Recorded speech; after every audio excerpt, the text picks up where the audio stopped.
Okay, let's Muy bien, empecemos. Bienvenido a todos. Si no me conocen, mi nombre es Megan de Brood. Voy a ser la moderadora de esta discusión. Tenemos gente joven de muchos países en todo el mundo para esta clase y esta discusión con Helga Seppler-Roche. Quería nombrar algunos de esos países y si no nombre el país de ustedes, pónganlo en el chat. Tenemos participantes de Estados Unidos, Alemania, México, Colombia, Venezuela, Francia, España, Chile, Ecuador e Irak. Y estoy segura que me he olvidado de algunos. Pongan el nombre en el chat para saber dónde estamos en todo el mundo. Para dar una introducción muy breve, la idea de la clase de hoy surgió en parte relacionado a la próxima conferencia del Instituto Schiller que se realizará de aquí a 2 semanas. Y va a haber un panel de discusión con el título de La coincidencia de los opuestos, el único proceso verdaderamente humano para pensar. Es una de las razones de la clase de hoy, pero más ampliamente, Nicolás de Cusa y su descubrimiento de un método de pensar de la coincidencia de los opuestos está en el centro de todo lo que el Instituto Schiller y el movimiento Larouche hacen a nivel mundial.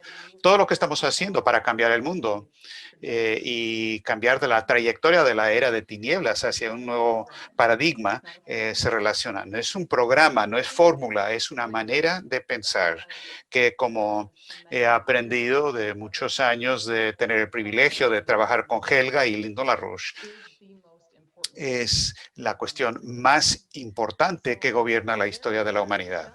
Por lo tanto, los jóvenes en particular tienen una responsabilidad especial de dominar y llevar esta posibilidad de un nuevo modo de existencia al mundo.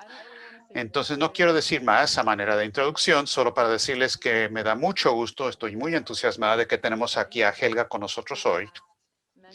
Por las últimas décadas, Helga, junto con su esposo Lyndon LaRouche, ha sido una de las pensadoras estratégicas más importantes y actrices, personas que actúan en la escena mundial. Y relacionado a eso, Helga es también una de las estudiosas más destacadas en el tema de Nicolás de Cusa. Entonces, creo que podemos proceder. Lo último que les voy a decir a todos aquí, los que están participando, es que concéntrense, tomen notas y después de que haga la presentación inicial, vamos a pasar a preguntas y respuestas, un diálogo completo. Cualquier persona que tenga una pregunta, una idea, podrá presentarlo. Entonces, no duden en estar listos para eso. Y con eso le doy la palabra a Helga. Hola. Me da mucho gusto hablar con tanta gente joven de tantos lugares porque estamos en un periodo de la historia donde se están tomando decisiones que pueden ser o catastróficas si ven la situación, la confrontación geopolítica tal y como está ocurriendo ahora entre Occidente y Rusia y China, si no nos sobreponemos a este choque de civilizaciones y la idea de que hay una idea del interés de un país que se tienen que imponer por sobre otros, aunque sea de manera militar en contra de otros países. Si no se cambia eso, vamos a tener una tercera guerra mundial y estamos muy cerca de eso. Pero también hay muchos conflictos regionales, nacionales en diferentes países que parecen tener diferencias que no se pueden resolver entre diferentes partidos políticos, diferentes grupos étnicos y si no resolvemos estos conflictos, es posible que tengamos guerras civiles, el desplome de la civilización y la sociedad. Es por eso que este concepto de Nicolás de Cusa, de la coincidencia de los opuestos, coincidencia oppositorum, en mi opinión, es increíblemente importante como manera de pensar y es consistente con el método de Leibniz, con el método de Bernatsky, con el método de Einstein y enfáticamente con el método de Lyndon LaRouche.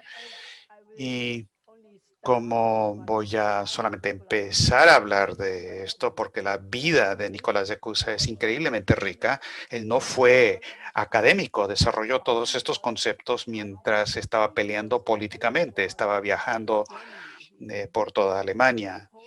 Propuso y en parte realizó reformas que hubieran hecho que Martín Lutero fuera superfluo, porque él quería limpiar la iglesia en un momento en que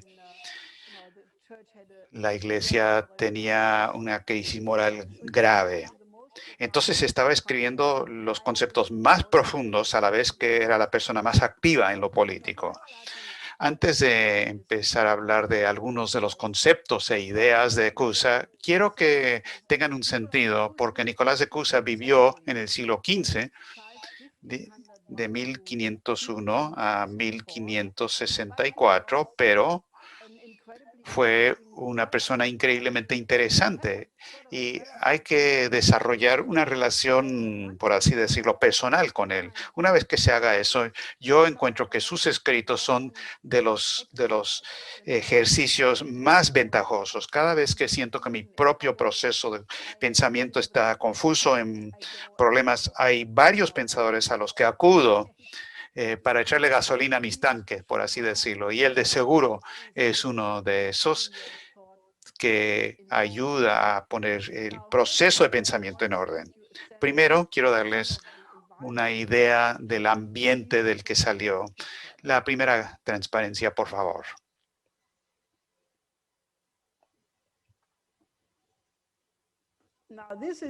Esta es una representación de mi pueblo natal, que es Trier.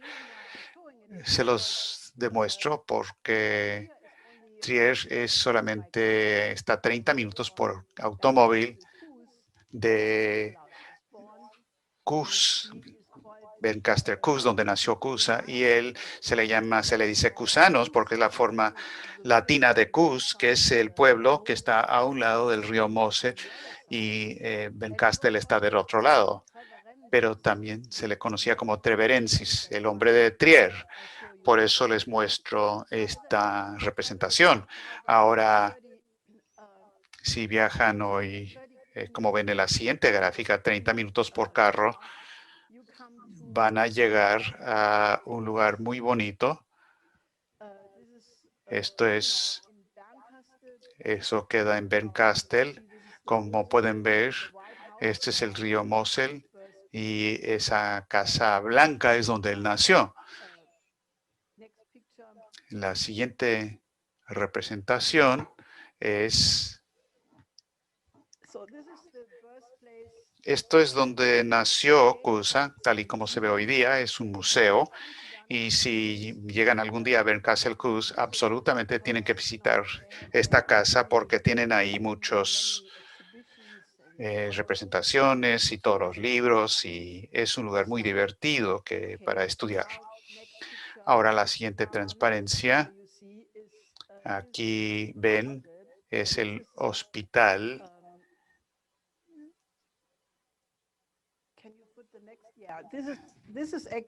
Esto en realidad por un lado, pueden ver, tiene una pequeña iglesia ahí y también fue una casa retiro para ancianos que Cusa donó.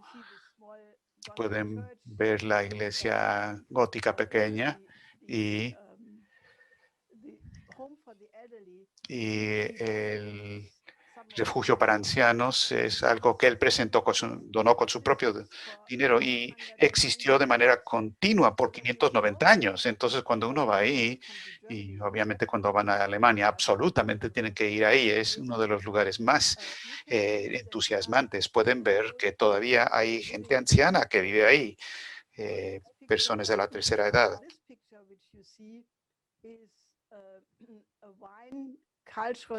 Esto que ven aquí es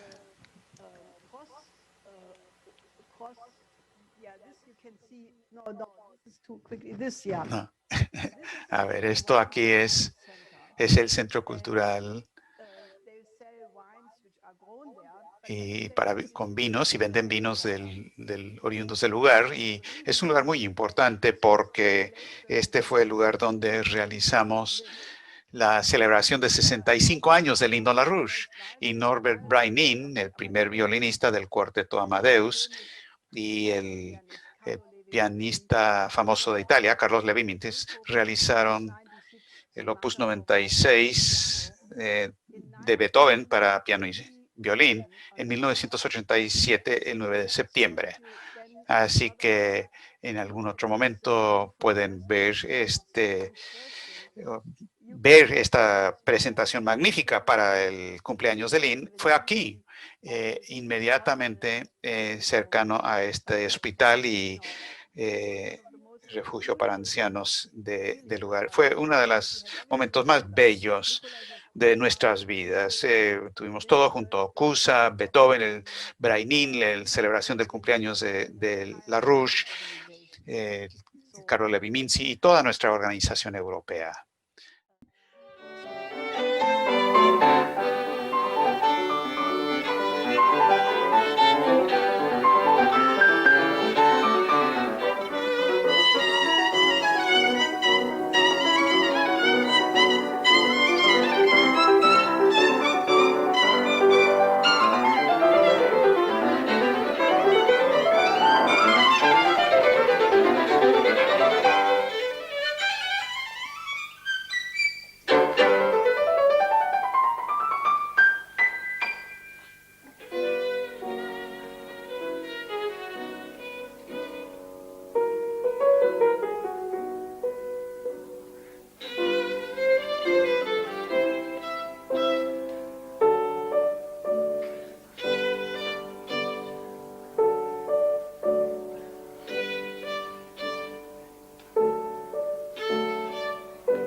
Aquí vemos la biblioteca de Nicolás de Cusa. Esto es un lugar muy especial.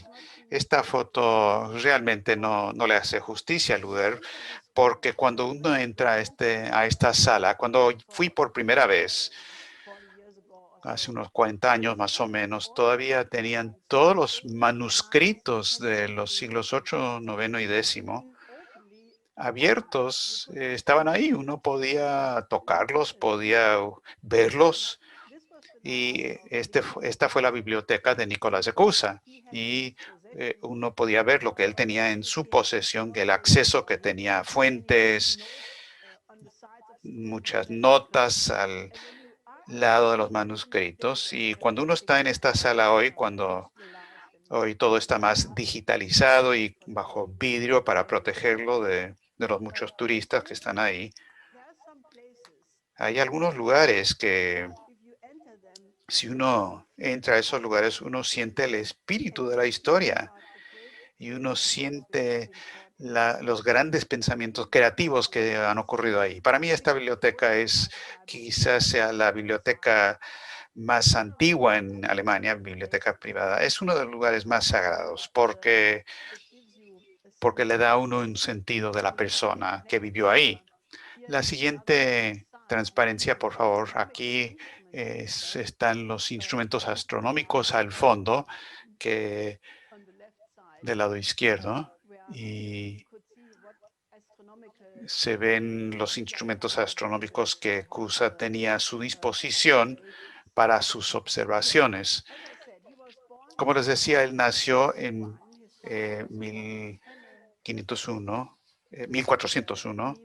Su padre era Hanner Grufts. Él llevaba un ferry por el Mosel, también llevando carga por el río Mosel. Nicolás era uno de 4 hijos y obviamente su padre lo llevó en estos viajes por el río Mosel. Aquí se ve el valle de la Mosela. Es muy pintoresco, tiene colinas profundas, tiene villas y pueblos muy bonitos. Tienen castillos como este y es el centro de Mosela, de Bencastel, sobre el Mosela. Imagínense que el joven Nicolás de Cusa viajaba por este ambiente y las primeras impresiones que tuvo de la niñez son muy importantes para formar la belleza o la no belleza de la mente. Quería darles una idea de lo que, cómo es el ambiente de donde es oriundo él. Él fue sobresaliente entre todos los estudiantes y todos los hermanos suyos. Era increíblemente curioso intelectualmente y quiso investigar todo, aun cuando era un niño muy pequeño. Ahora, solamente hay testigos, pero no escritos, y fue a los hermanos de la vida común. Esta fue una orden que era dada por Gerhard de Groot, una orden de enseñanza que básicamente fue lo que preparó a todo el mundo para los estudios en las universidades, y la cosa clave era alentar al estudiante a depender de sí mismo en sus estudios. De seguro, él entró a la Universidad de Heidelberg en 1416, esto en medio de la gran controversia entre el Papa y el sínodo de obispos que se reunió en Basel sobre el tema de quién tenía superioridad.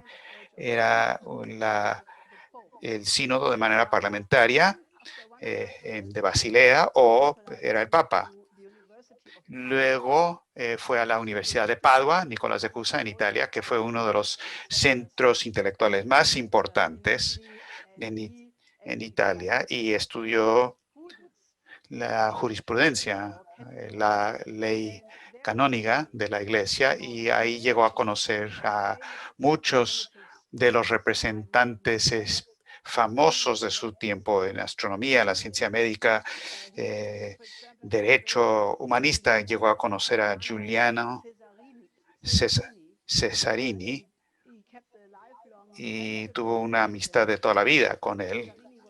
Cesarini era un poco más viejo, más grande, y lo presentó a Platón y Aristóteles. Fue profesor universitario y luego una figura muy importante, un cardenal muy importante.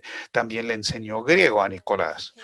También se volvió amigo de Eneas Silvius Piccolomini, que luego fue Papa Pío II, luego amigo de Paolo del Pozzo Toscanelli, el famoso autor de los mapas que Cristóbal Colón utilizó, que Toscanelli había propuesto en una carta famosa, que uno podía llegar a China yendo hacia el occidente por el océano, que fue la base del descubrimiento de Colón de las Américas. En 1423, Cusa se volvió un doctor en ley canónica y luego estudió en Colón, donde fue secretario del legado papal Giordano Orsini. Y desde ese momento en adelante, Cusa realmente empezó en los asuntos más importantes de la Iglesia y de los diferentes estados. Habiendo estado en Padua y contacto con los humanistas, estaba totalmente adepto en ir a las fuentes. Uno no puede ir a lo que dicen autores secundarios, uno tiene que ir a los escritos originales, y participó, por lo tanto, en un entusiasmo total de encontrar documentos antiguos en los monasterios y bibliotecas de las iglesias, y él encontró 16 comedias del poeta griego Plautus, y ese fue otro de los aspectos de su fama. También su investigación hizo que conociera muchos de los escritos de Roma, de Grecia, de los pensadores neoplatónicos. Uno fue Dionisio el Areopagita, que era un escritor neoplatónico, pero él escribió en un marco cristiano. En uno de estos documentos, un ateniense, miembro del Consejo de la Ciudad, se menciona que supuestamente, según este documento, se convirtió al cristianismo. pero habían ideas que estaban saliendo de sus ideas, que eran ideas formuladas por Plotino, otro pensador neoplatónico del tercer siglo después de Cristo, y su pupilo Proclo, también otro neoplatónico, y que escribieron en el quinto siglo después de Cristo con un autor seudónimo, que usó su seudónimo para hacer su argumento para que fuera, tuviera más autoridad. Ahora Nicolás le encantaron estos escritos, pero empezó a dudar de su autenticidad, porque se dio cuenta de que estas ideas que fueron escritas solamente en el quinto siglo no fueron mencionados por los siglos del primer siglo y el segundo siglo, y descubrió, por lo tanto, eran noticias falsas que obviamente perdón, las fechas eran de antes de Cristo, no después de Cristo, supuestamente escritos en el quinto, pero no se conocían en el primer siglo antes de Cristo. Pero entonces uno tenía que llegar a conocer estos manuscritos, y es muy importante entender la manera en que Cusano abordó todo. No solamente lo tomaba como un hecho, sino que lo exploró. También encontró la demostración que la famosa donación de Constantino fue un fraude. Esto lo escribe en la Concordancia Católica, su primer escrito, en 1433, y contiene la idea de la donación de Constantino. Tiene la narrativa de que el emperador Constantino, que gobernó de 306 a 366 en la ciudad de Augusto de Verorum, es decir, en Trier, porque cuando el Imperio Romano estaba dividido en 4 partes, donde estaba el emperador era donde yo nací, en Trier, que es el nombre latino que tenía en ese momento, y tiene la basílica muy famosa. Por favor, muestren la transparencia que tiene eso, que fue la sede del emperador Constantino. La basílica, por favor. Esto es un edificio muy importante del siglo IV. Parte se construyó antes y es una iglesia protestante, pero fue la sede del emperador Constantino porque tiene cierta fama, porque introdujo el cristianismo al Imperio Romano. Ahora, la versión de quién hizo esta donación, este donativo de Constantino, es importante porque tuvo que ver con los juegos del poder, porque si el emperador se lo entregó al Vaticano, esto fue algo importante para la correlación de fuerzas en este momento, pero Nicolás de Cusa identificó que esto fue un fraude. En realidad fue una invención del siglo VIII, y Nicolás documenta que la donación de Constantino no se menciona en los siglos posteriores, sino más bien la donación pipiliana no fue la introducción de un estado legal anterior, sino más bien un favor del rey Pipino al Papa Esteban. Ahora, les menciono todo esto porque les quería dar una idea de la manera en que funcionaba la mente de Nicolás de Cusa. No aceptaba dogma, sino que buscaba la verdad histórica, y la buscaba siempre. Ahora, en 1432, él se fue a Basilea, donde se estaba realizando el Sínodo de los Obispos, y se volvió el secretario de Cesarini, y ahí empezó a escribir la famosa Concordancia Católica, que es un documento escrito para el Concilio de Basilea. Ahora, este documento es extremadamente importante, y en algún otro momento hice una presentación amplia sobre cómo emerge el Estado Nacional Soberano. Esto no fue algo tan evidente de sí, y cuando la gente habla de las naciones no saben ni de dónde viene la idea, pero en la historia de Europa, el surgimiento que ocurre de pasar del emperador, del Vaticano, del Estado de la Iglesia, que todo eso era lo que pasaba en Europa, cuando emerge las naciones individuales, como Francia, que es el primer nación soberano, y luego Inglaterra es el segundo, y luego eventualmente muchos más. Este fue un proceso muy, muy difícil. Y este libro, Concordancia Católica, representa un avance fundamental. En el primer libro, segundo libro, él habla de una reforma de la Iglesia, y en el tercer libro, la reforma del Sacro Imperio Romano.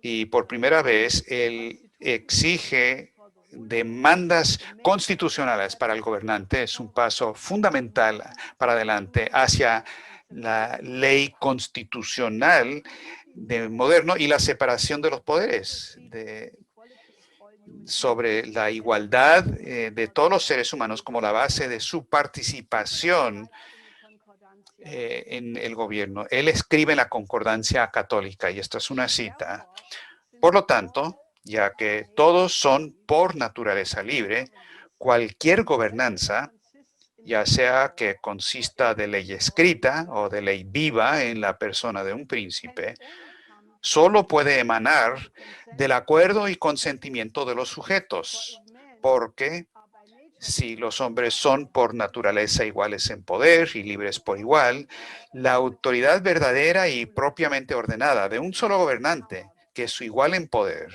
solo se puede constituir mediante la elección y el consentimiento de los otros. Y la ley también se establece por consentimiento. Ahora, esto fue una idea completamente nueva, totalmente revolucionaria, que los gobernantes y los gobernados son iguales e igualmente libres, porque hasta ese momento, hasta el siglo XV, acuérdense, todas las formas de gobierno, por lo menos en el mundo europeo, eran oligarquías, donde había una élite oligárquica pequeña que tenía un interés en mantener a las masas en el atraso, tratarlos como esclavos o elotas, podar la manada si eran demasiados, y la idea de que se requiere el consentimiento de los gobernados fue una idea tan revolucionaria que es un avance realmente fundamental. Y creo que desde la perspectiva de la ley de los estados, se subestima totalmente a Nicolás de Cusa, porque si discutieran los orígenes del Estado nacional, se vería la importancia de esto, porque el sistema que desarrolla Cusa por primera vez es un sistema representativo, donde hay una relación legal recíproca entre el gobierno y los gobernados. Esto también dijo que lo que es cierto para el alemán es tan cierto para el de Etiopía. Así es que en la Concordancia Católica, él lo presenta como un principio universal. Lo que es cierto para África lo es para Europa también. En el tercer libro dice lo siguiente: la ley natural precede todas las consideraciones humanas y proporciona el principio para todas ellas. Primero, la intención de la naturaleza es que todo tipo de animal preserve su existencia física y su vida, que evite lo que pueda causarle daño y que obtenga lo que le es necesario. Porque el primer requerimiento de la esencia es que exista.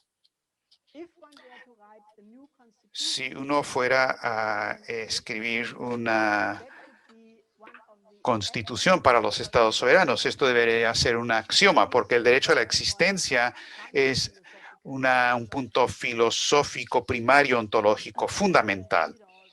Y él continúa diciendo, pero desde el inicio el hombre ha sido dotado de razón, que lo distingue de los animales. Sabe, por la existencia de su razón, que asociarse y compartir es muy útil.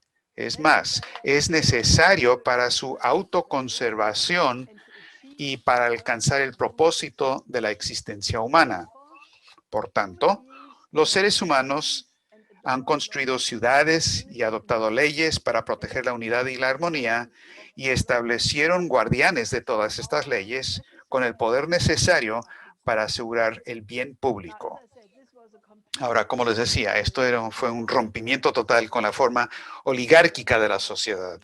Y básicamente la idea de que todo el poder legítimo emana de la concordancia y el consentimiento, y que existe una semilla divina en todo el mundo por su nacimiento, y por igual, para que la autoridad que emana de Dios, como también emana el hombre, se reconoce como algo divino y emana del conocimiento común de los sujetos. Uno establecido en la autoridad se puede llamar, eh, puede ser llamado persona pública o común, padre de todos, quien gobierna sin soberbia ni orgullo en un gobierno legal y legítimamente establecido. Aquí está la semilla, el parto, por así decirlo, del sistema representativo de la República de los Estados Unidos, entre otras cosas, porque Estados Unidos, su constitución no es una democracia, es una república. Un sistema representativo, en un sentido, es la única manera en que el individuo puede participar en el gobierno, porque no se puede tener una, una democracia pura si hay un voto de cada persona para cualquier cosa. ¿Cuántos faros van a estar en la calle? ¿Cuántas luces? ¿Cuál debe ser los impuestos? Si todo se hace por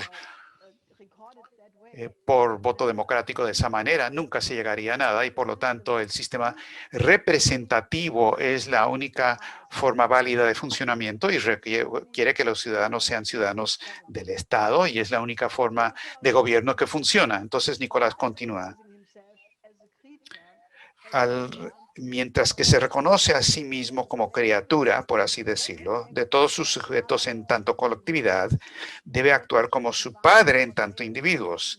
Tal es la condición matrimonial divinamente ordenada, basada en una armonía duradera, por la cual se guía mejor una mancomunidad en la plenitud de la paz hacia el bien de la dicha eterna. Así que una constitución coherente con el bien común, el gobernante tiene que actuar como el padre de todos, que obviamente evoca el sentimiento del amor. Y esta idea de amor es algo muy común, muy presente en todos los escritos de Nicolás. Ahora, él continúa. Para este propósito, el del bienestar público, el gobernante debe contar con sus súbditos más calificados, escogidos de las distintas zonas de su reino, quienes participarán diariamente con él en un consejo. Estos consejeros deberán representar a todos los habitantes del reino. Estos consejeros deberán velar en todo momento por el bien del público al cual representan, dando consejos y sirviendo de medios adecuados por vía de los cuales el rey pueda gobernar e influenciar a sus súbditos y estos a su vez le puedan influenciar también. La fuerza principal del reino proviene de este diario consejo. Los consejeros deben ser designados para esta tarea por acuerdo en una asamblea general del reino y deberán tener la obligación legal pública por juramento a manifestarse abiertamente a favor del bien común. Ahora, estos principios de la concordancia católica, yo creo que todavía serían una buena recomendación válida hoy día de cómo organizar la vida política hoy día, porque la relación legal recíproca es la manera en que se puede preservar el bien común y también asegurar que funcione el Estado. Después de que lo escribió Nicolás de Cusa, tomó otros 343 años antes de que estas ideas de un sistema representativo se volvieran algo plasmados en la Constitución de Estados Unidos como la única manera de defender los derechos inalienables del individuo. Se expresa tanto en la Declaración de Independencia y también en la Revolución Americana. Ahora bien, el trabajo de Cusa, Concordancia Católica, fue escrito para el Concilio de los Obispos. Y si hubieran seguido sus recomendaciones, hubieran podido resolver todas las recomendaciones, pero en realidad estaban muy desunidos en muchos temas y Nicolás se dio cuenta muy rápido que no iba a funcionar mantenerse con el sínodo. Entonces él cambió del sínodo al papado. El otro gran tema, además del conflicto entre los obispos y el papa, el tema era la ruptura entre las iglesias católica romana y la griega ortodoxa. Se habían separado y hubo negociaciones que cómo se podrían volver a unir, y la iglesia ortodoxa no reconocieron al concilio, pero sí al papa Cusa, que se había vuelto ya famoso por sus escritos y su conocimiento impresionante. El papa le pidió que fuera con la delegación a Constantinopla y para participar en el concilio de Ferrara y de Florencia. Entonces él se fue a Bizancio, a Constantinopla, y llevó una delegación del emperador ortodoxo Joseph Paleólogo, y llevó la delegación de 700 estudiosos y clérigos principales, y con manuscritos que documentan que el filioque emana por igual del Padre como del Hijo. Y esto en los principales primeros sínodos forma parte del credo griego. Eso fue un tema quizás dudoso para gente hoy, pero el tema del filioque es muy importante, y lo fue en la iglesia porque era la cuestión de que si en la Trinidad el Padre, el Hijo y el Espíritu Santo, si el Espíritu Santo, el Logos, emana nada más del Padre o también del Hijo. De ahí fili, que es hijo, y que quiere decir también, filioque, también. Nicolás antes había encontrado que tenía que haber documentos que demostraban que los primeros concilios tenían la idea del filioque y que también fueron a la parte ortodoxa. Y encontró esos documentos, y ese fue casi el tema central de lo que fue la ruptura, y jugó un papel importantísimo en la unificación en los concilios de Ferrara y Florencia. Ahora, entre las personas que viajaron de Constantinopla a Ferrara estaban Giorios Gemistos Pletón, que fue un asesor del emperador de Bizancio, conocía a Platón por completo. Platón había casi desaparecido de Europa después del desplome de la antigua Grecia, y él fue un crítico fuerte de Aristóteles, muy agudo su crítica, que presentó en Florencia, y él dijo que Aristóteles no tenía ninguna comprensión de Platón porque había rechazado la creación por parte de Dios como la providencia divina y rechazaba la inmortalidad del alma, y estas ideas eran incompatibles, dijo, con el cristianismo. También en esta delegación estaba el arzobispo de Nicea, Besarión, que también fue un crítico total de Aristóteles, y él también hizo una intervención muy amplia a favor de Platón en Italia, y todos conocieron a Cosimo de Medici, el famoso persona importante que creó la Academia Platónica, porque esta delegación por primera vez desde casi hace 1400 años llevó toda la colección de la obra de Platón con ellos. Y una vez que eso se llegó a conocer en Florencia y en otros centros italianos, otras ciudades italianas, hubo una explosión tremenda de entusiasmo para con Platón, que encontró y fue un fermento muy fértil con las ideas de las personas que acabo de mencionar. Claro, Nicolás de Cusa Y si uno viaja por barco en el siglo XV de Constantinopla a Italia, eso hubiera tomado varias semanas. Entonces, en todas estas semanas, Nicolás tuvo mucho tiempo, tiempo suficiente para entrar en discusiones apasionadas con los intelectuales griegos ortodoxos más desarrollados de ese momento, platónicos, y de repente él tuvo un avance, un descubrimiento creativo. Cuando salieron por barco de Constantinopla, salieron en 1437, llegaron en el 38. Él dijo que tuve una inspiración divina, dijo, y pude ver que todas las cuestiones se podían ver a la luz de algo totalmente diferente. Y esto es la coincidencia oppositorum.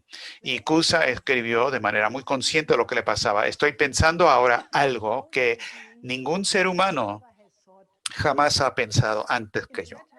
En una carta de 14 de septiembre de 1453, él dijo que la no aceptación de las supuestas contradicciones ha sido el supuesto de todas las filosofías hasta el momento. No solamente Aristóteles era el más explícito en esto. Y Cusa más bien escribe su segunda obra principal, la Docta Ignorancia, que escribió en 1440, pero las ideas que desarrolla ahí son las de su viaje por barco. Al principio él dice, bueno, todo el mundo conoce que existe el hambre, que da un sentimiento muy, muy malo en el estómago y normalmente exige que uno coma para tener fuerza.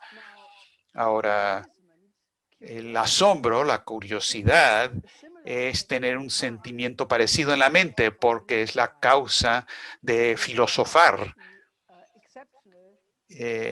Lo excepcional, lo que nos impresiona, y al tratar de entenderlo, estamos buscando la verdad y perfecciona la mente. Las características de todas las cosas por un regalo divino es tratar de existir en la forma más perfecta de todo lo posible dentro de su potencial. Ahora, esto, como pueden ver, esto reaparece después en las ideas de Leibniz, que también dice que hay una armonía preestablecida de la creación, que todo ser y toda existencia busca y trata de desarrollar la mejor forma posible en el universo. Entonces, Nicolás continúa y dice, cuando la mente investiga algo, lo hace comparando aquello, lo que es absolutamente seguro y cierto, con el fenómeno nuevo, desconocido, y ese método de investigación que usa lo llama la docta ignorancia o la ignorancia de conocer. Uno empieza con la naturaleza de una magnitud, de una medición. El máximo, lo máximo es también lo uno porque contiene todo. Pero como solamente es uno y no hay nada más que eso, también es lo mínimo porque no hay nada fuera de eso. Ahora, eso es una idea que uno tiene que dejar que cale fondo. En el primer libro de la Docta Ignorancia, él investiga lo máximo y ese máximo a la vista de todo el mundo es sin duda Dios, porque Dios es lo infinito absoluto. En el segundo libro, él habla de cómo ese máximo es también es el máximo con una existencia trina. La palabra se desenvuelve como lo infinito en el espacio. En el tercer libro, el máximo absoluto en su pluralidad, que es tanto lo máximo como también lo desenvuelto, es como triuno, es Jesucristo, que se une lo máximo, el máximo desenvuelto, y eso se combina de manera triuna en Jesucristo. Para los que de ustedes no son religiosos, no se espanten, porque cuando empecé a estudiar a Nicolás de Cusa hace muchos años, tuve algunas dificultades al principio y escogí esas partes que me gustaban y eran fascinantes y dejé al lado algunas cosas que me parecieron no tan necesarias y así. Dejé a un lado, por ejemplo, todo el tercer libro de la Docta Ignorancia porque dije, esto es demasiado religioso para mí. Pero luego más tarde reconocí que eso era muy estúpido porque uno puede abordar estos escritos y mientras más uno se profundiza en ellos, se da cuenta, no tiene que tomar estas cuestiones como fundamentalista. No es algo que uno tiene que citar y tener una interpretación nominalista, pero si uno trata de escuchar entre las notas, entender que estos son conceptos llenos de metáforas, entonces uno puede entender filosóficamente el contenido y el significado que es realmente revolucionario, porque Nicolás de Cusa representó un método de pensamiento que era un rompimiento total con el medioevo. La constitución del pensamiento moderno y fue el padre de la ciencia moderna, el padre del Estado Nacional moderno. Y una vez que uno penetra detrás de cosas que parecen ser, entre comillas, religiosos al principio, uno lo puede tomar como tal, eso no se prohíbe, pero uno tiene que hacer la lucha, la batallar para entenderlo de una manera superior. Ahora, básicamente uno puede tener acceso al significado detrás de las palabras si uno hace eso. Si uno entiende estos ejemplos como de manera figurada, es decir, como metáfora, y uno tiene que dejar al lado el reino de los sentidos para llegar a una comprensión, es obvio que no puede haber una relación entre lo infinito y lo finito y por lo tanto la mente finita no puede llegar a la verdad infinita. Ahora, en la Docta Ignorancia, uno de los capítulos, el capítulo 3, él escribe lo siguiente: así pues, el entendimiento, que no es la verdad, nunca comprende la verdad con tanta exactitud que no se pueda comprender la verdad con precisión infinitamente mayor, ya que el intelecto es respecto a la verdad, como el polígono inscrito es respecto al círculo que lo circunscribe, que sería tanto más similar al círculo cuanto que, siendo inscrito, tuviera un mayor número de ángulos, aunque, sin embargo, nunca sería igual, aun cuando los ángulos se multiplicaran hasta el infinito, a no ser que se resuelva en una identidad con el círculo. Ahora, esta es la famosa cuadratura del círculo. ¿Se puede o no se puede hacer de un polígono un círculo? Y Nicolás habla esto del esfuerzo de Arquímedes, que no pudo resolver este problema de manera obvia, señalando que si uno va añadiendo más y más ángulos al polígono, al infinito, uno nunca de todas maneras llega al círculo y por lo tanto uno tiene que dar un salto mental y pensar el círculo que es de una existencia y cualidad superior al polígono. Escribe. No, esto no cita. Nicolás luego se refiere a Pitágoras, a Agustino el Platónico, a Boethius, que todos usaron números y matemáticas para investigar el alma, la inmortalidad y la verdad. Y él cita al famoso filósofo Anselmo, que compara la mayor verdad con una rectitud infinita. Esta es una manera pedagógica. Podemos hablar de la naturaleza ontológica, usando la geometría, usando números, y este es el método que Nicolás dice es totalmente legítimo porque todos los pensadores previos trataron de abordar la verdad de esta manera. Dice, uno puede comparar la Trinidad con un triángulo con 3 lados iguales y 3 ángulos rectos. ¿Se pueden imaginar eso? Un triángulo tiene que consistir tiene que tener un tamaño infinito, los lados son infinitos, se le puede denominar triángulo infinito y uno puede estar de acuerdo con eso. Otros compararon a Dios con una línea infinita o una esfera infinita. Y todos pensaron en la idea de lo máximo de la manera correcta.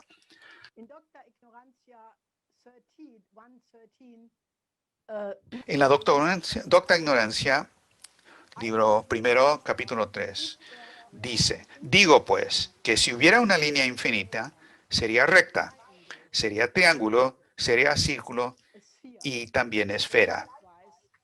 Y del mismo modo, si hubiera una esfera infinita, sería triángulo, círculo y línea.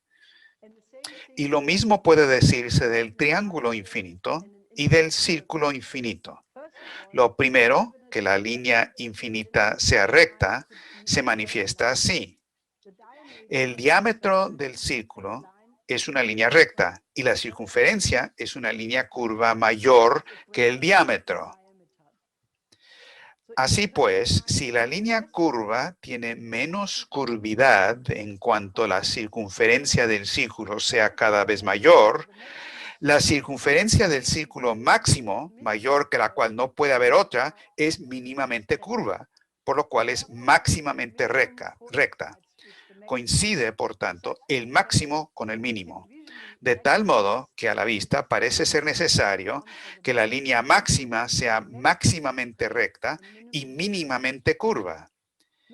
Y no puede quedar ningún escrúpulo de duda cuando en la figura puesta al lado se ve, y ahora por favor muestre la figura 19, se ve, no puede quedar ningún escrúpulo de duda cuando en la figura puesta al lado se ve como el arco CD del círculo mayor se aparta más de la curvidad que el arco EF del círculo menor, y él se aparta más de la curvidad que el arco GH de círculo menor aún. Por lo cual, la línea recta AB será el arco del máximo círculo, mayor que el cual no puede haber otro. Así se manifiesta de qué modo la línea máxima e infinita es necesariamente rectilínea, a la cual no se opone la curvidad. Regresemos a la cita, por favor. Más aún, la curvidad misma de la máxima línea es la rectitud, y esto es lo primero que había de ser probado.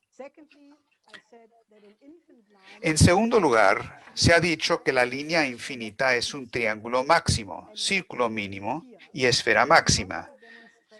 Y para poner esto de manifiesto, es preciso que veamos en las líneas finitas lo que de línea finita tienen en potencia.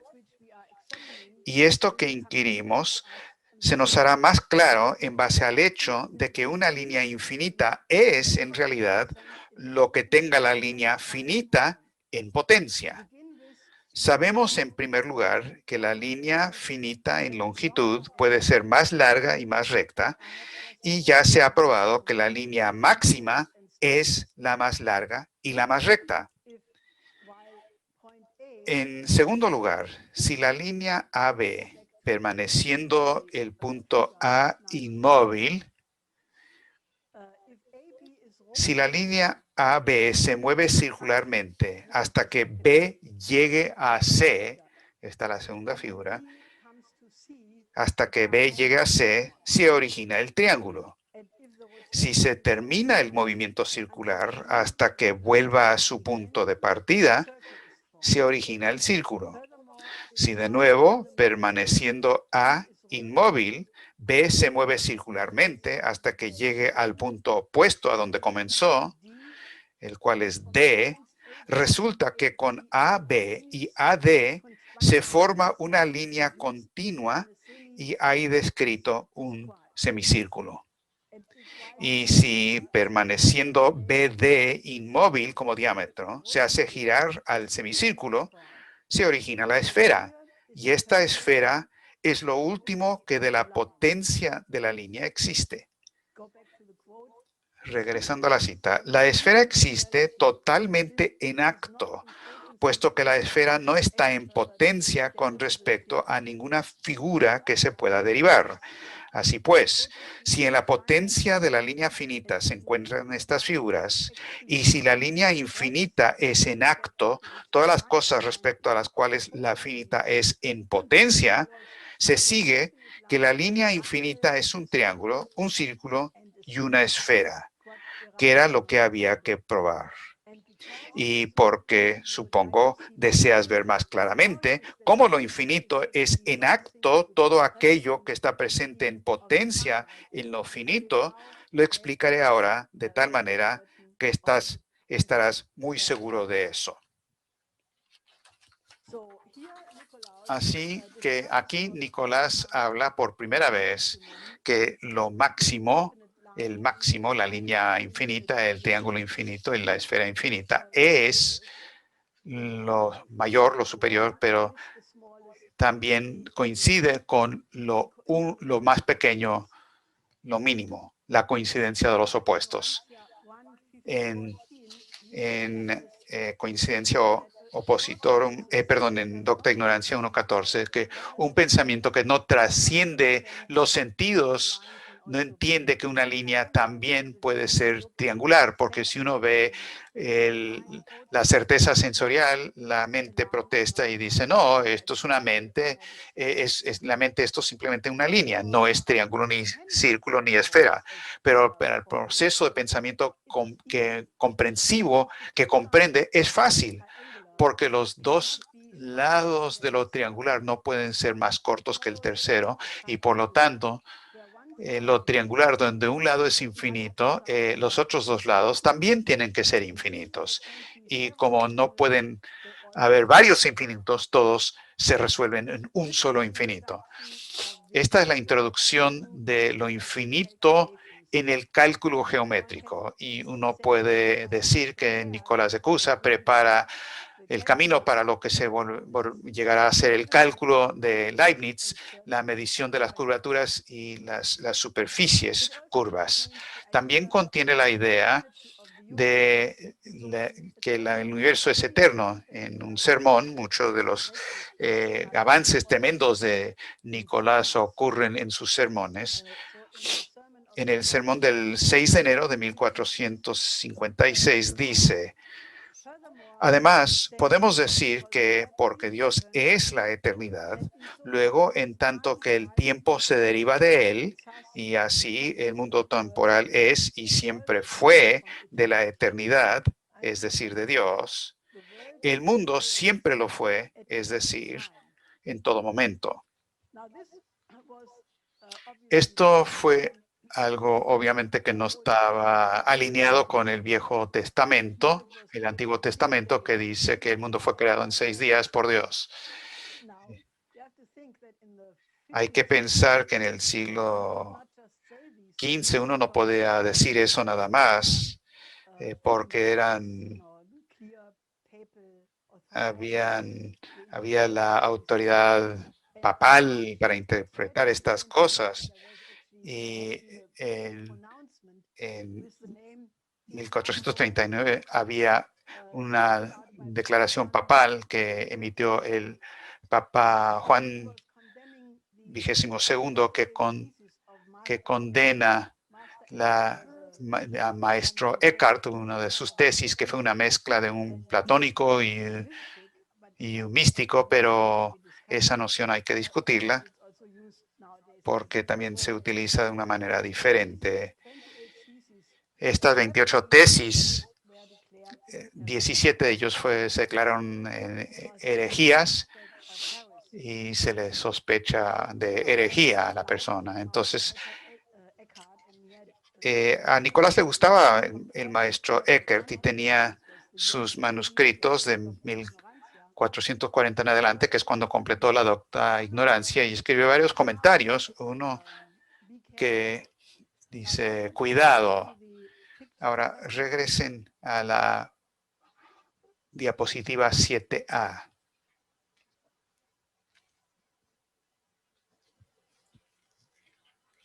No, 7A. 7A.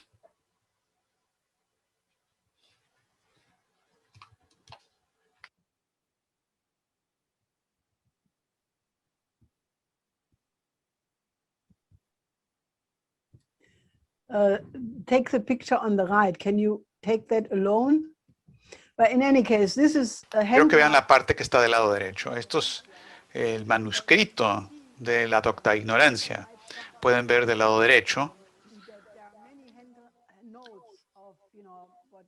que hay muchas notas y comentarios de notas que están al margen y donde dice cuidado.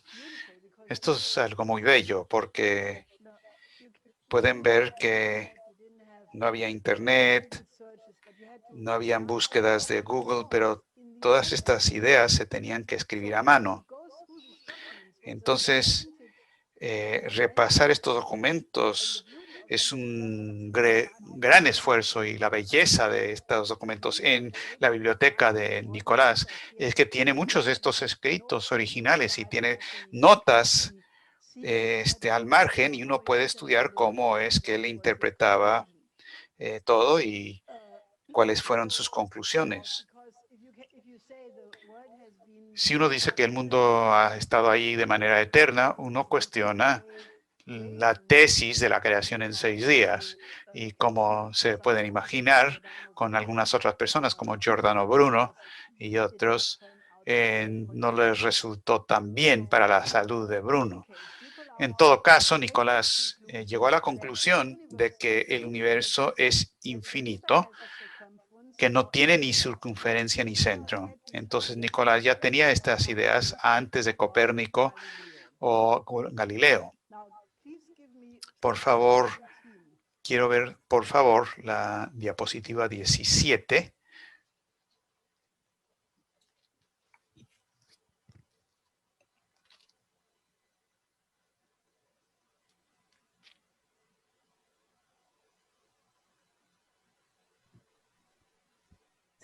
Yeah, so this Sí. picture, Esta fotografía, como pueden ver, es lo que veía Nicolás de Cusa del barco que lo llevó de Constantinopla a Italia.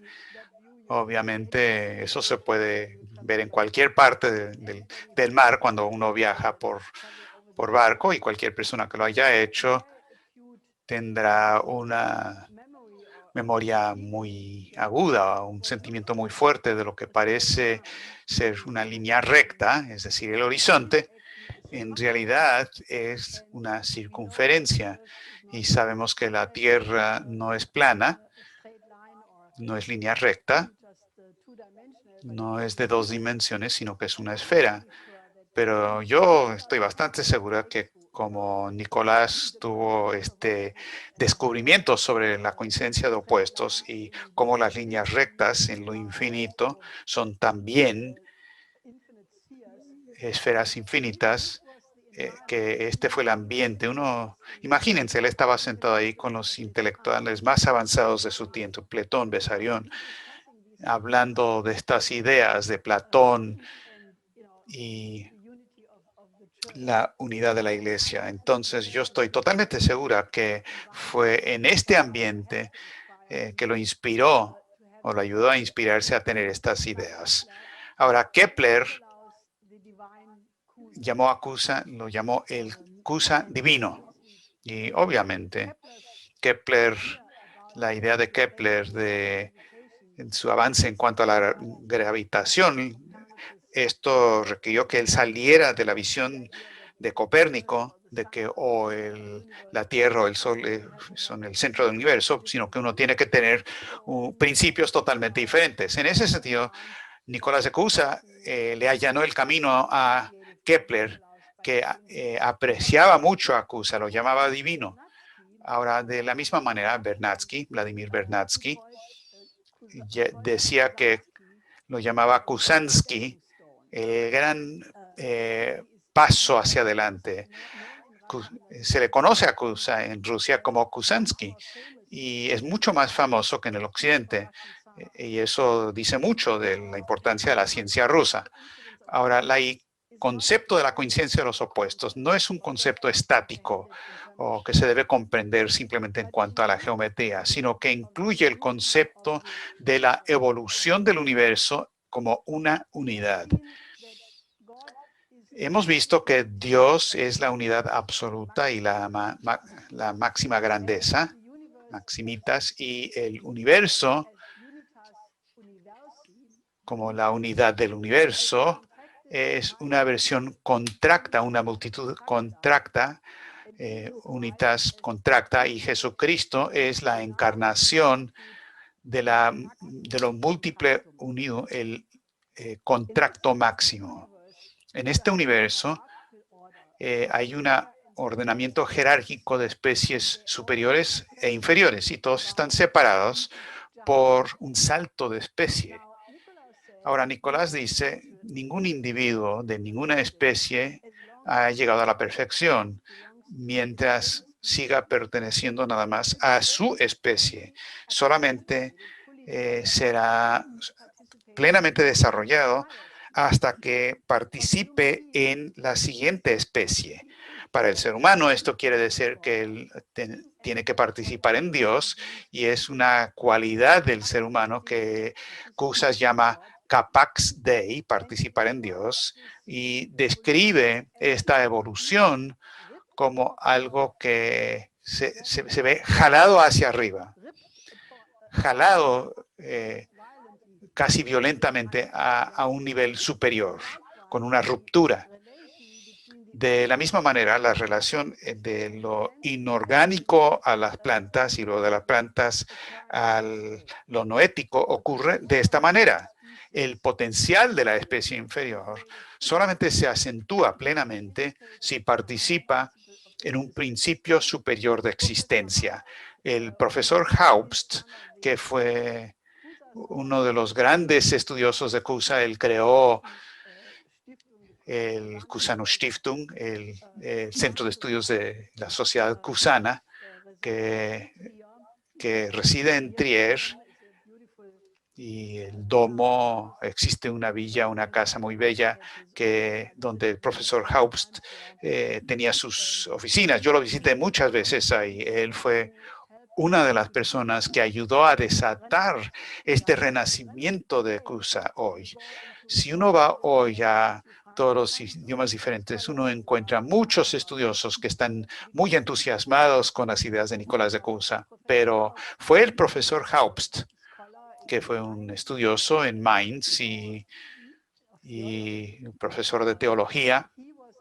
Él fue quien hizo descubrimientos increíbles de muchos de los manuscritos. Él conocía, por ejemplo, por sus estudios, que ciertos escritos tenían que estar escondidos en una biblioteca privada en Londres. Entonces mandó a 2 ayudantes, fueron y encontraron los manuscritos. Entonces tenía una colección increíble y lanzó el simposio anual sobre Nicolás de Cusa.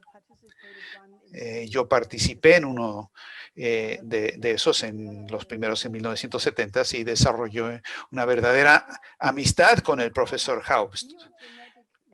Y él ya habló de la ley de la evolución biogenética en Cusa, la idea de que en el siglo XV, qué increíble, había un concepto de evolución en base a consideraciones teológicas, que es exactamente lo que es la evolución verdaderamente. Es el principio superior de la creación que afecta al principio inferior, de la manera en que la mente conforma la biosfera. La noósfera es más poderosa que la biosfera más poderosa que lo inorgánico, pero que hay alguien que no es un darwiniano con la supervivencia del más apto, que logró un concepto verdadero de la evolución. Uno lo encuentra en los escritos de Escusa. Es un paso hacia adelante, hacia una nueva forma de pensamiento. Para mí esto es increíblemente asombroso. Este principio no es la idea del desarrollo de lo inferior a lo superior, y en Demente, el ignorante discurre sobre la mente. Nicolás desarrolla la idea de que el conocimiento de Dios emana de mens, es la palabra en latín de la mente, que es la imagen de Dios, y hacia los niveles inferiores. Esto coloca al hombre en una posición absolutamente singular. La idea increíble aquí es que Dios tiene acceso a la mente, al mundo a través de la mente humana, porque el hombre es imago viva Dei y Dios continúa el proceso de creación a través de la vis creativa, el poder creativo del hombre. Ahora, es por esto que Lyndon LaRouche siempre escribía y decía que cuando la mente desarrolla hipótesis superiores y correctas, el universo, entre comillas, obedece la voluntad creativa del hombre. En Demente, el mismo escrito, Cusa desarrolla la idea del perfeccionamiento potencial infinito del hombre, la perfectibilidad infinita. Otro escrito que se llama en berilio, sobre el berilio. Esta es una alegoría que los lentes, los anteojos, se hacen de un mineral que se llama berilio, que es como un mineral precioso. Y este berilio se corta simultáneamente de una manera cóncava y convexa. Debería tener una imagen de algo cóncavo y convexo, pero se pueden imaginar, es la curva hacia adentro o la curva hacia afuera, doblado hacia adentro o doblado hacia afuera, y que ser cóncavo y convexo a la vez es, según Cusa, también se corresponde a la coincidencia de los opuestos. Según Nicolás de Cusa, hay 4 niveles de cognición, conocimiento. Primero son los sentidos. Segundo, la comprensión o el entendimiento. Tercero, la razón misma, que es el intelecto. Pero luego hay un cuarto nivel que él llama vicio o visión. Y en este escrito cita a Gemistos, que ya mencioné, es esta figura no tan ni tan auténtico, pero las ideas son auténticas, pero el nombre no lo es, que dijo que lo siguiente increíble: el hombre es un segundo Dios. De la misma manera en que Dios es el creador del universo físico, la creación, el hombre es el creador de los conceptos y de las ideas. Cusa, al principio de Berilio, ese escrito, le dice al lector que él a menudo habla de la coincidencia de opuestos y está tratando de que se entienda este concepto, porque es un concepto difícil y gente tiene bloques mentales que hay que resolver, hay que sobreponerse.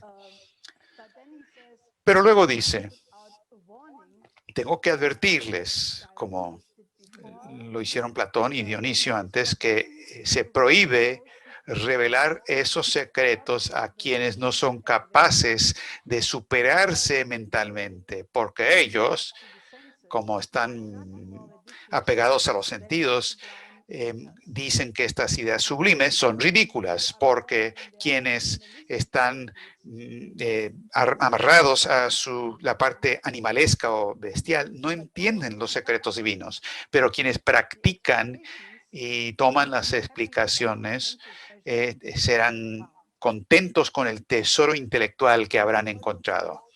Luego cita a otro pensador griego, Protágoras, que dice que el hombre es la métrica, que lo que mide todo. Eso es también algo bastante increíble. Y define que ya que el alma cognitivo es la meta de todo lo que es cognoscible, cita de nuevo a Gemistos, dice que el hombre es un segundo Dios. De la manera en que Dios es el creador del universo físico, la verdadera existencia en las formas naturales, el hombre es el creador de ideas. Esto tiene una similaridad con la actividad creativa divina. Entonces el hombre tiene imago viva Dei, es la imagen viva de Dios. No es Dios que vive, es la imagen de Dios que vive. Imago viva quiere decir la imagen viva de Dios, porque no es una imagen muerta, es una imagen viva y continúa el proceso de creación. Y esto es posible porque tiene vis creativa, el poder creativo, porque es capaz de participar en Dios, capax Dei. Ahora, esto es increíble, porque uno siempre puede tener una idea del filósofo en base a su idea del hombre.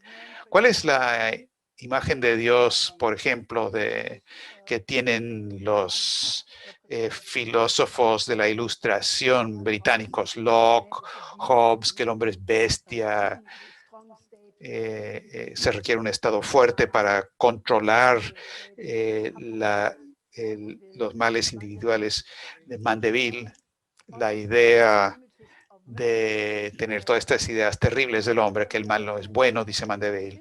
Pero por el otro lado, las ideas de Schiller, esta imagen muy bella del hombre como alma bella, y Humboldt, por ejemplo, es el concepto más increíble, el carácter más bello que se puede lograr del individuo es por la educación. La imagen del hombre es la manera de evaluar a un pensador. Y Nicolás de Cusa es una de las personas que tiene la idea más increíble y poderosa del hombre. Y esto me consoló respecto a la cuestión de Jesucristo, porque cuando uno lo ve filosóficamente, y quienes son religiosos lo pueden ver de manera religiosa, no hay problema, pero la idea de que la encarnación de Dios en la persona de Jesucristo hace que participe en todas las cualidades del Creador, y esto tiene una perfeccionalidad ilimitada, yo creo que esto es la manifestación más fuerte de la identidad creativa de la persona humana. Y Nicolás dice que cuando el hombre es creativo, es un segundo Dios, es divino. Así que en todos los escritos, Nicolás utiliza una pedagogía netamente socrática. ¿Cómo conducir al lector de algo aparentemente obvio a la perspicacia cognoscitiva más alta? Porque el hombre, definido de esta manera, es un microcosmo que en su proceso de pensamiento se corresponde al macrocosmos. Es por eso que la mente humana produce ideas.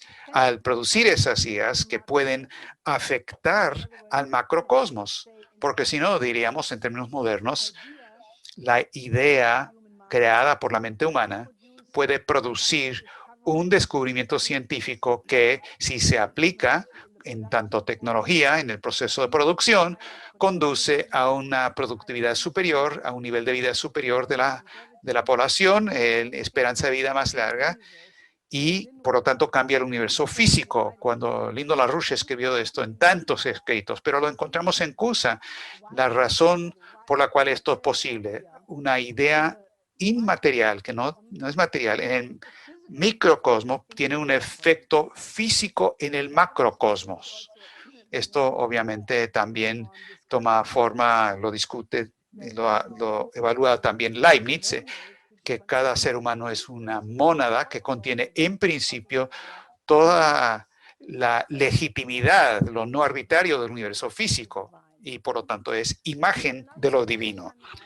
Ahora, en otro escrito muy divertido que se llama El juego del globo, habla de un mundo triple: lo pequeño, que es el hombre; lo grande, que es el universo; y lo mayor, que es más grande que nada, que es Dios.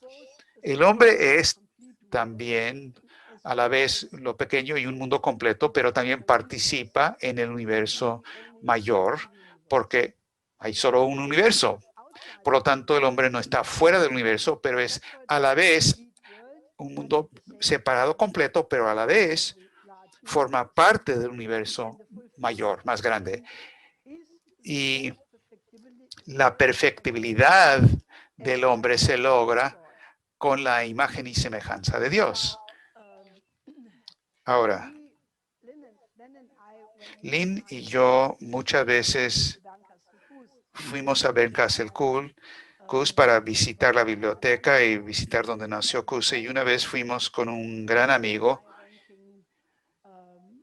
una persona alta, estudioso de Roma, del Vaticano, y jugamos el juego de globos. El juego de los globos es otro de estas cuestiones pedagógicas de Nicolás, de cómo saca de un juego.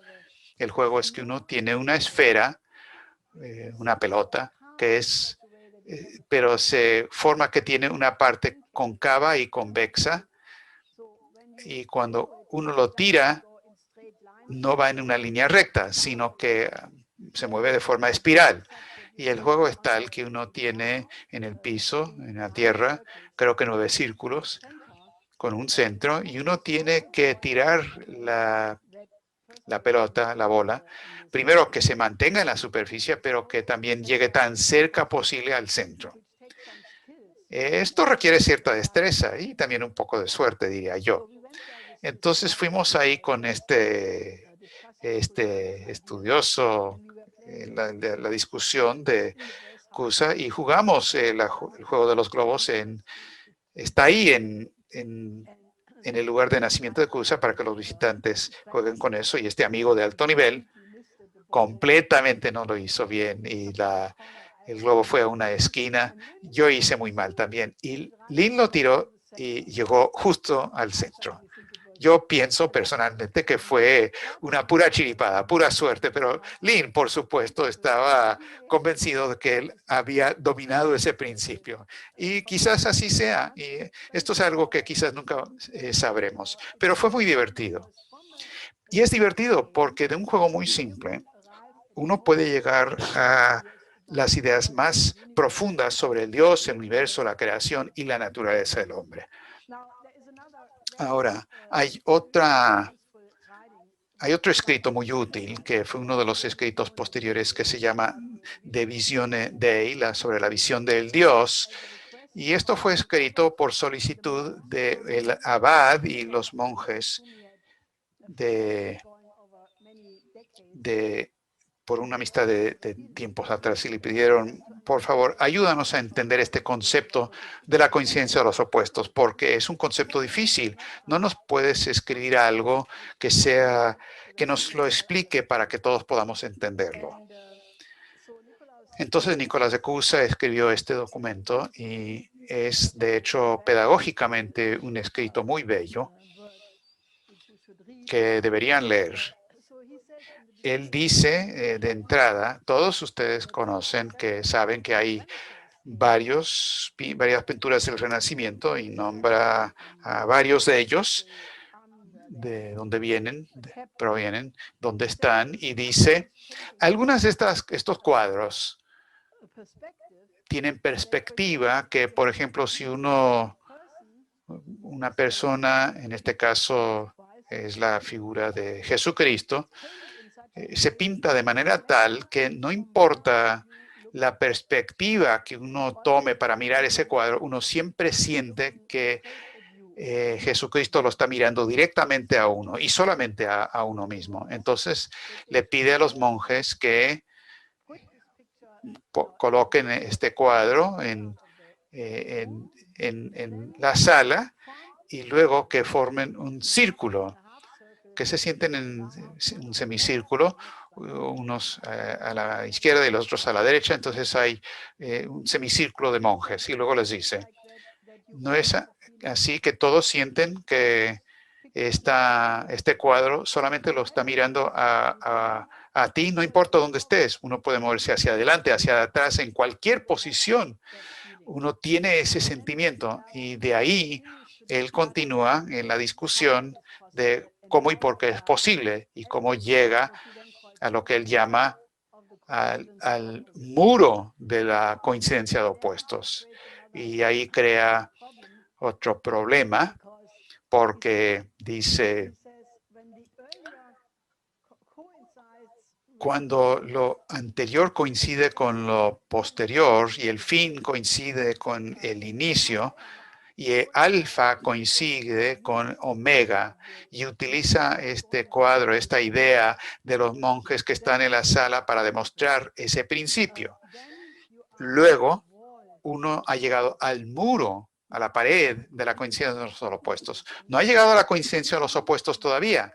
Hace falta otro paso, otro salto. Uno mentalmente tiene que dar un salto al otro lado de ese muro para ver lo que está del otro lado, para participar en la coincidencia de los opuestos, que solo está en Dios. Ahora, esta idea de la coincidencia de lo anterior con lo posterior, del principio y el fin, del alfa y el omega. Esto es lo que Lyndon LaRouche describe en varios de sus escritos como la simultaneidad de la eternidad. La simultaneidad de la eternidad. Entonces, lo quiero dejar en eso. Espero que los haya dado una probadita para abrir el apetito, para que lean estos escritos, que son difíciles acostumbrarse a ellos. Uno dice, bueno, no, ¿este idioma cuál es? Pero una vez que uno hace el ejercicio intelectual, mental, para seguir el manductio, como le decía Haupst, uno va a empezar a ver las cosas de una manera, a la luz totalmente diferente. Definitivamente uno no se queda en la confrontación geopolítica, siempre reconocerá el nivel superior de la unidad donde se puede resolver un conflicto. Y es por eso que creo yo que este método de pensar de la coincidencia de los opuestos es pedagógicamente una ayuda para resolver todos los problemas del planeta hoy y también en el futuro. Gracias.